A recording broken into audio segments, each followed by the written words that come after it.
Here to pay tribute to his friend in opera and baseball is the Honorable Rudolph Giuliani.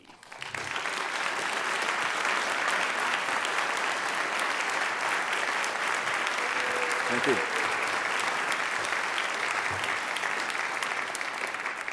To the Merrill family, my condolences, and you know how much we miss Bob. His singing, his presence, his spirit, but he's contributed so much. I shared three great passions with Bob. First, loving New York. Second, loving opera. And third, loving baseball, in particular, the New York Yankees. Bob, I credit for a large percentage of my interest in opera, because when I was about 12 or 13 years old, I bought my first opera recording on the advice of a high school teacher at Bishop Laughlin High School. And the recording was the recording of La Traviata, conducted by Toscanini, with Licia Albanese, Jan Pierce, and of course Robert Merrill. So he was probably one of the first opera voices I ever really paid attention to or listened to. And then many, many times I would go to the old Metropolitan Opera and watch him perform Figaro, as we just saw, or the El de Germant, or in La Forza del Destino, or I can't remember how many roles I saw Bob in, probably close to a dozen. He was always magnificent. He was always a terrific actor. He always had an absolutely beautiful baritone voice, lyrical but still very, very powerful. So he was a hero of mine, like Yogi Berra was a hero of mine. Came out of the same era of my life. And then I got to meet Bob after I became somewhat more famous, and particularly when I became the mayor. He began singing the national anthem at Yankee Stadium in 1969, and I remember having him to Gracie Mansion on 4 occasions when the Yankees won the World Series. He was really part of the team, and had become a very important part of the team.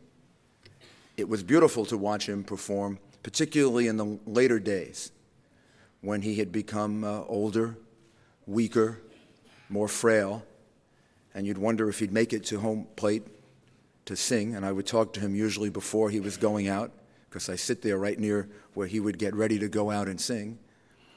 But the minute he got at home plate to sing the national anthem, didn't matter how old he was at that time, didn't matter how frail he was at that time, the minute he began to perform, it was as if I was listening to the same Robert Merrill that I heard in the 1950s and the 1960s on the stage of the old Metropolitan Opera. And I used to say to my son, who was often with me, this is what happens to a great performer, because this is what they live for. This is what keeps them alive. This is what, really is their vitality. He was an absolutely great performer. He was a great New Yorker. He was a wonderful human being. The last time I really got to talk to him at a Yankee game was the opening of the 2002 season. It was after the Yankees had lost a heartbreaking World Series, during the terrible times of 2001 to the Diamondbacks. The Yankees opened the season against the Devil Rays, and Bob, sang the national anthem that day. And I spent a great deal of time with him during that game. And he told me about how he enjoyed playing baseball when he was young.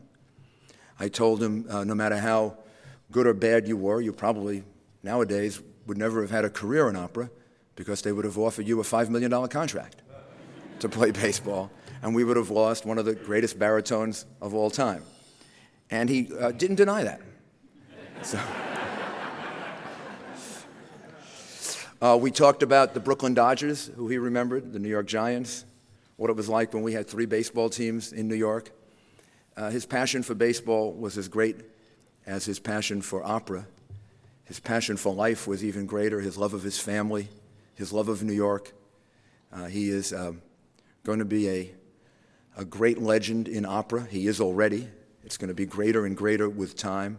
Thank goodness, beginning really with his generation of opera singer, we now have them forever. I can go listen tonight to my now DVD of Toscanini's La Traviata, or any of the number of other recordings that Bob made. So I feel I have him in my heart, I have him in my memory, and I can even hear him. Thank you very much, and God bless Bob and Merrill.